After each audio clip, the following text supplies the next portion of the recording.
2025 তারিখ রাত অনুমান 11:30 ঘটিকার সময় বিবাদীদের সহিত রুবেল মিয়ার তর্ক বিতর্কের ঘটনা ঘটে, যারই পরিপ্রেক্ষিতে রুবেল মিয়ার বাড়িতে বিবাদীরা গিয়ে তাকে মারধর করে এবং মারধরের পরিপ্রেক্ষিতে সে আহত অবস্থা গ্রাম্য চিকিৎসক দ্বারা চিকিৎসা গ্রহণ করে। 25/4/2025 তারিখ সকাল অনুমান 11:30 ঘটিকার সময় সে শারীরিকভাবে অসুস্থতা বোধ করলে তাকে চিকিৎসার জন্য শহীদ তাজউদ্দিন মেডিকেল কলেজ হাসপাতালে ভর্তি করে।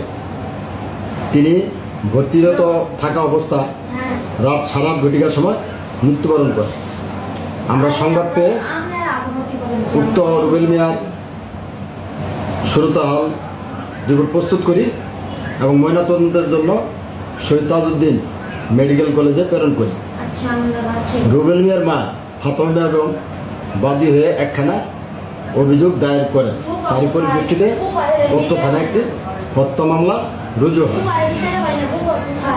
এদের নামে আসামিদের মধ্যে ইতিমধ্যে একজনকে গ্রেপ্তার করা হয়েছে, তাকে বিজ্ঞ আদালতে সুপর্দ করা হবে।